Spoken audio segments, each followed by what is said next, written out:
prepare now for meditation. I invite you to prepare whatever way that is for you, whatever makes you comfortable. If that means feet flat on the floor, then so be it. If you're comfortable closing your eyes, then please do so. I'm going to share with you, part of this will be a meditation from the book Divine Audacity by Linda Martello Whitsett. It's a meditation for love. So let's just take a breath and release it. Feel the chair beneath you supporting you. Let your shoulders drop. And be here now. Let these words be heard not by your ears, but by your very essence of your being. I focus my attention on the energy center of love within my body, in and around my heart. To attune to this radiating center of love, I place my hands over my heart while envisioning a soft pink glow emanating from my heart.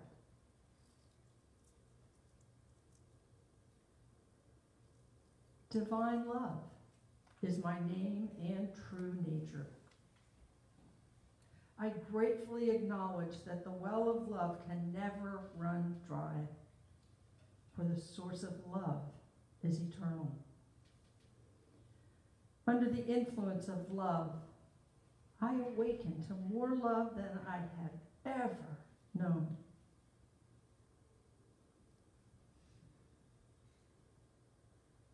I call forth the magnetizing power of divine love. My thoughts are magnetic. Whatever dreams I'm holding, I send through them the pink light of love. I center myself in realization that the dreams I've planted and I am devoted to must bear fruit by the magnetizing power of love.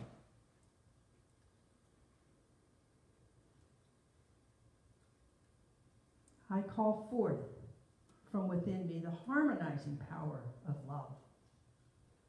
Love harmonizes my thoughts, words, and actions, so that I see things rightly and bring about good. I see myself, others, and all conditions through the lens of harmonizing love. I express love by seeing the good in all. I am the harmonizing power of love. I call forth from within me the unifying power of love.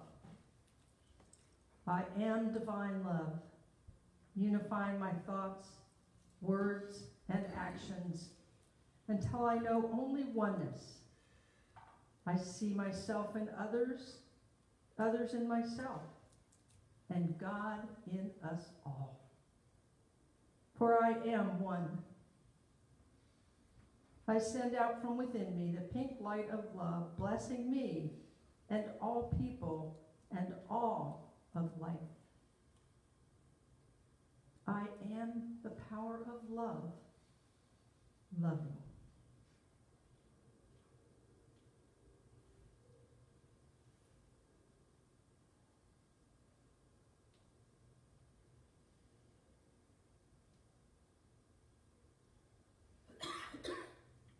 As I open my heart to the power of love that is me, I am open and receptive to divine love, to walking in this world boldly as an expression of God's love.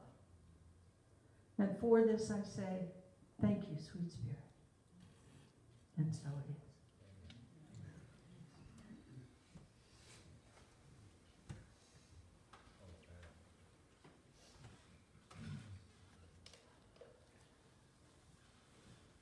It's time. Yay. Well, I just want to say how grateful I am to be here. I'll share a little personal love with you. About a year ago, my sister died, and I have not been able to bring myself up since then until Margaret asked me this time if I would do the talk. And it's an honor to be here in loving memory of my sister Karen. So I keep talking about this audacious love, divine audacity. Rev Margaret talked about it a few weeks ago, and Reverend Linda Martella-Whitsett defines divine audacity as bold spiritual living. Living under the radical premise that I am divine. My nature is one with the divine nature of God. And she says, I am able to boldly express the highest spiritual principles in the middle of everyday situations. I lift up rather than tear down. I believe in the inherent goodness in all people. That's a tough one sometimes. I believe in the inherent goodness in all people. End quote. That's divine audacity. Bold spiritual living. Our Unity co-founder, Charles Fillmore, wrote the book, The 12 Powers in Man, probably around 1930. It was the early 1900s.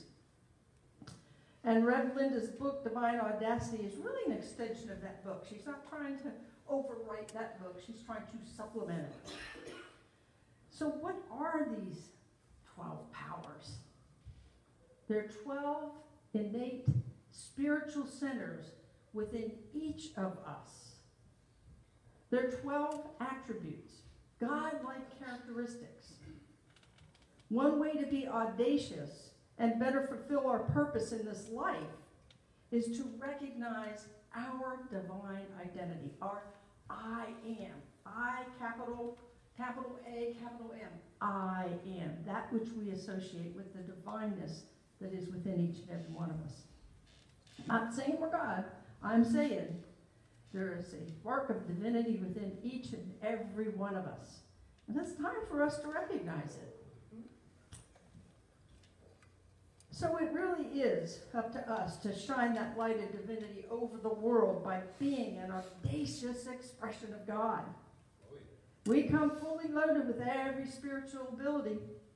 They're not acquired, and they can't be depleted. These abilities, or 12 powers, as Fillmore calls them, are invisible, vibratory, non-physical energies, similar to chakras. They can be sensed. These 12 energy centers are natural and exist in potential until they're recognized, activated, and developed. When we develop these abilities, coming from our divine identity or infinite self, the effects are powerful, not only for us, but they emanate throughout the community and the world, that ripple effect. Coming from our divine identity, we are coming from our oneness. So any action is for universal good. It's like oneness, knowing oneness. If our personal self, our ego self with a small s leads the way, the experience is usually short-lived and pretty much self-serving. But when we come from our infinite self, it's expansive and powerful. Just think about these 12 attributes of God within each and every one of us. Love, imagination, power, wisdom, understanding, zeal, for those who were in the circle this morning, renunciation, faith, life, order, will, and strength. How wonderful to recognize them. When we know they are inherent within each of us, we can move into action to develop them. Activating our spiritual abilities is a choice. Now, do we choose to activate our spiritual abilities? And how do we get equipped to express them? Reverend Linda Martella-Whitsett in Divine Audacity says, by being, not doing, by being.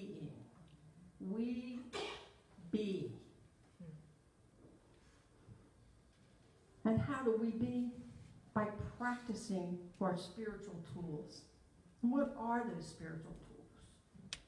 Prayer, maybe a prayer partnership, meditation. It may be walking in nature. Is that me? Any practices calls us out of our human doing and into our natural state of being. That's how we practice being. Today we delve into the audacious power of love. Fillmore wrote a book called Talks on Truth, and in it he wrote about love. He said it insists that all is good. And by refusing to see anything but good, it causes that quality finally to appear uppermost in itself and in all things, end quote.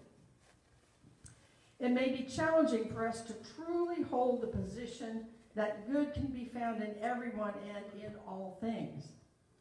Easy when people and things look wonderful. Unnerving when people and things appear unpleasant. Our human tendency is to highlight the bad, the wrong, the worst. Our spiritual nature naturally points to the good. Even as we abhor the terrorist actions in New Zealand this week, or any form of tragedy or loss, we also seek to understand. Can you imagine how alone, disconnected, and disturbed a person must be to maim and kill others? In a search for understanding, love is paramount. The harmonizing power of love is natural to us. Disharmony is uncomfortable. It vibrates at a low level. Love is the highest vibration in existence.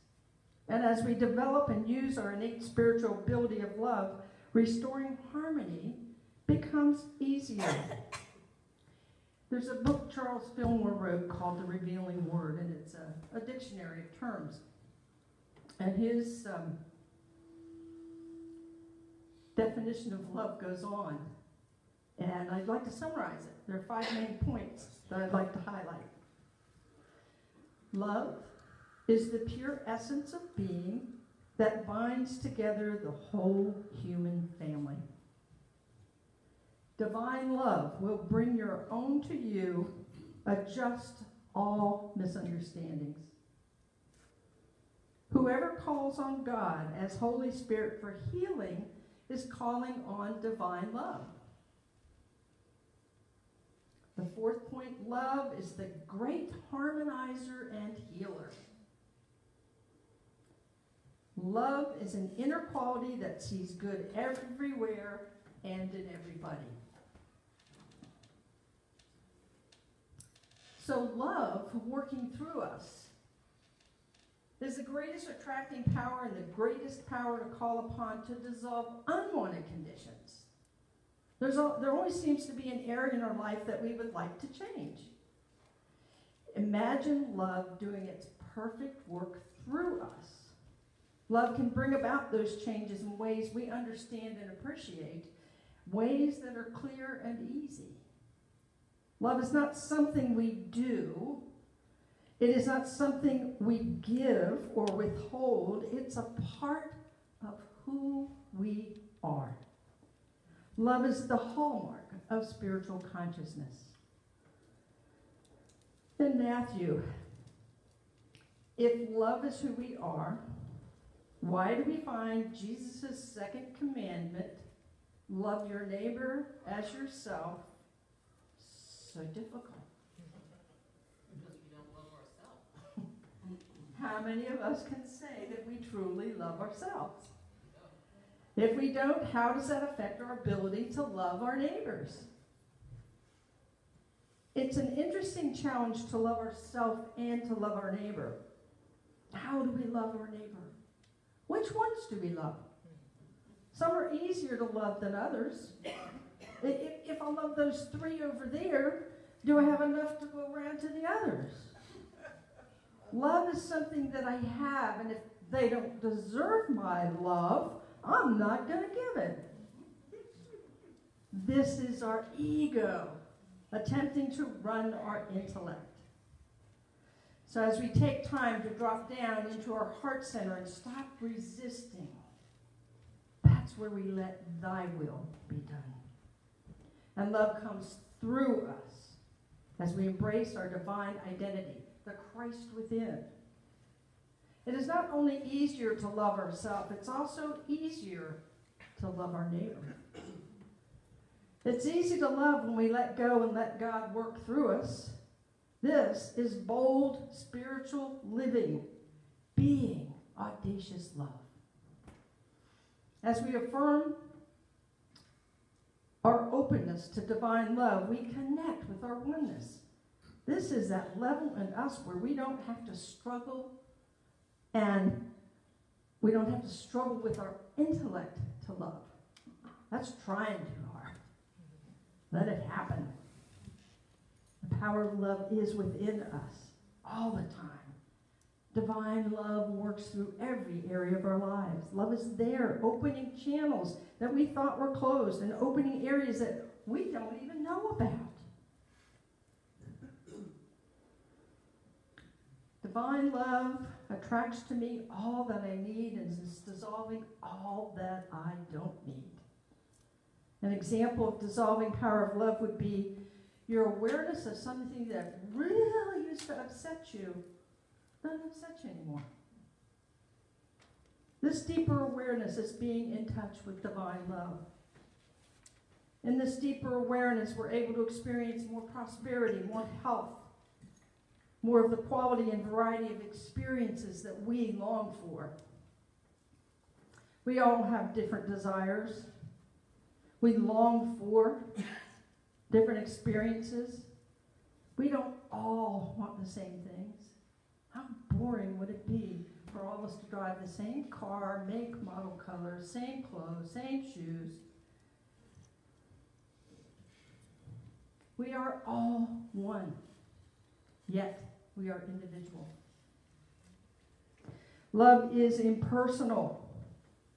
It attracts us to people and situations that reflect harmony, and it attracts to us people and situations that repel harmony. Understanding this is understanding the law of mind action, which is based on the principle and power of love. From Paul Hasselbalch's Heart-Centered Metaphysics, he talks about it. Whatever we are focusing on or attracting ourselves to, we are loving. If we are angry at something or someone, we are, in a negative way, desiring or attracting ourselves to and focusing on that in the moment. The power of love will harmonize and unify whatever it can to match that anger. Love is the main power through which the law of mind action works. The thoughts that we hold in our mind are loving, desiring, attracting ourselves to that thought, attracting us to that. The power of love then harmonizes and unifies other thoughts to match the thought being held in mind. I don't know if y'all know Marilynn and Morrissey, but she says, the streets of my mind are a dangerous place to be.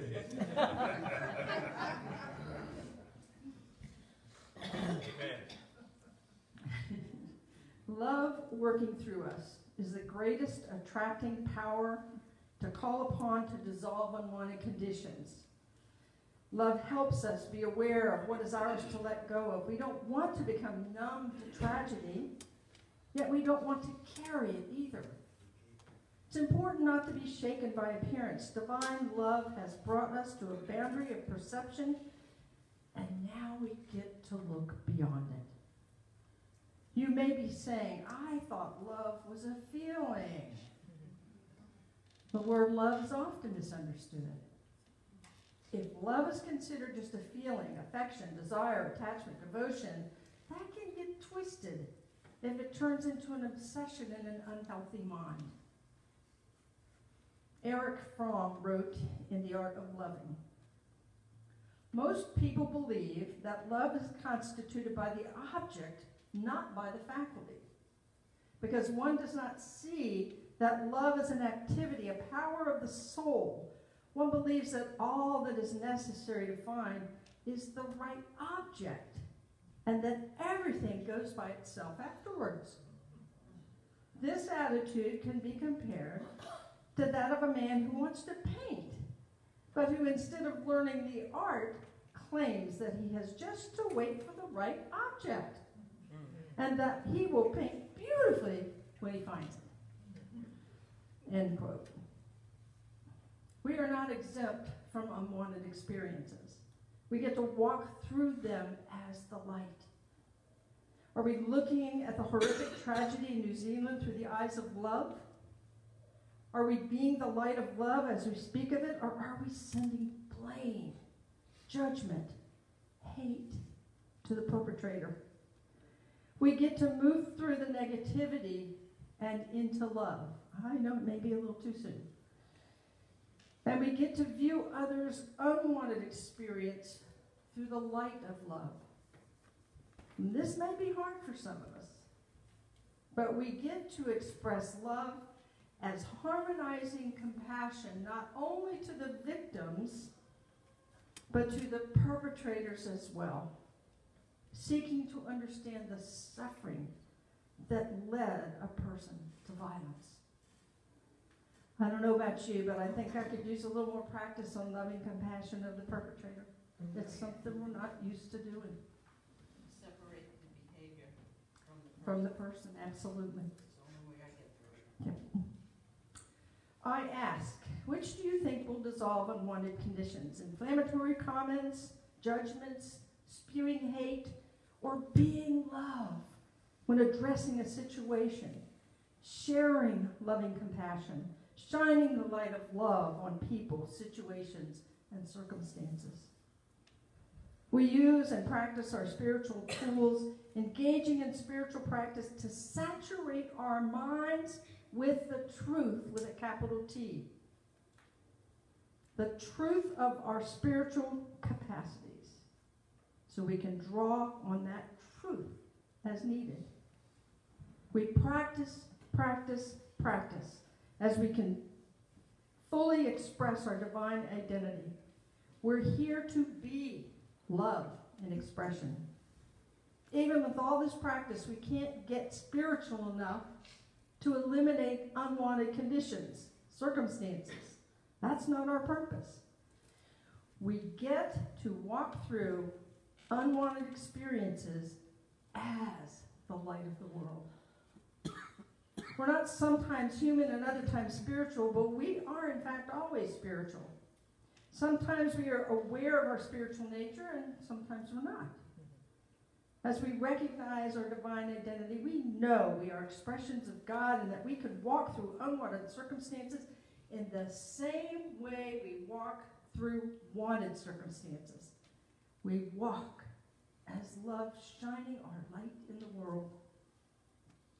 So let's go a little deeper into how we can awaken the love within and put the power of love in action. When love is our guide, we're able to explore and experience a deeper spirituality within. How can we transform every aspect of our lives? By vibrating as the energy of love. We don't always know the reason that some situation, circumstance, or relationship exists in our life. And if we pay attention, we know there are always reasons for our experience that are greater than those that appear on the surface. What would happen if each of us invited love to work through us and invited love to respond on our behalf? What would it be like to be willing to open our heart? We always have the power to expand our consciousness by having love lead the way. As we cultivate love, it's sent out to all hearts in existence. We all have different issues that we are here to resolve, perhaps to heal a crisis, discover true joy, Make peace with the past. No matter what resolve we are here to address, know that expanding our awareness is not something we can force. It's an adventure to experience, to let unfold. This adventure of life, of awakening to our heart by loving whatever is right here, right now, is transformation. As we expand and transform individually, it influences the awakening of all. If I moan and groan about all the things that are wrong that I don't like, how is that lifting the world? How is that lifting the world in love or promoting peace? The love we send out to the world passes through our heart first. Our blessings bless us first as they ripple out to the world. Let's take that in for a moment. As I awaken, as I vibrate love, which is the highest level of vibration in the universe, the vibration goes out to hearts everywhere. As we love what is in front of us, here and now, love is leading the way. When love leads the way, life's adventures can be exhilarating. Instead of hate, blame, envy, we can say, I love you.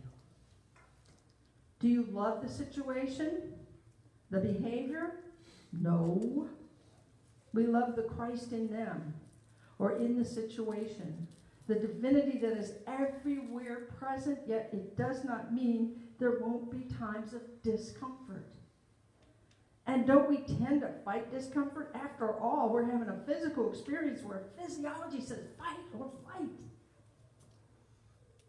We are body, mind, and spirit. Spiritual beings having this physical experience. We get to make peace with discomfort. Make peace with the lingering pain of personal frustrations. Let the consciousness of love lead the way. Love yourself through the discomfort. This is audacious love. When we step back and look at the big picture, we see from a greater perspective that allows us to view life through the eyes of the universe instead of feeling stuck as a person within it. Allow the grace of love to transform you at depth. Love can make you feel safe enough. Love can make you feel safe enough to face whatever circumstances we may experience. Love is our guide in learning to live with an open heart. Love as our guide ensures that everything is done through us, not by us. And our willingness to allow our choices to come from a place of love, no matter what the circumstances, and no matter what the outcome is, this is how we live in heart-centered consciousness. This is how we be. We are being love. This is when we treat people better than they treat us. This is audacious love. If you question your audaciousness, if you question the audaciousness of love, I invite you to ask, are my words and actions aligned with love? I have an affirmation for you. I have audacious love in this world right here, right now. Will you say that with me? I am audacious love in this world right here, right now. And if you find you want to up your love vibration, I have another vibration. I am the audacious power of love, loving. And we'll say this one 3 times together. I am the audacious power of love, loving. I am the audacious power of love, loving. I am the audacious power of love, loving. Namaste.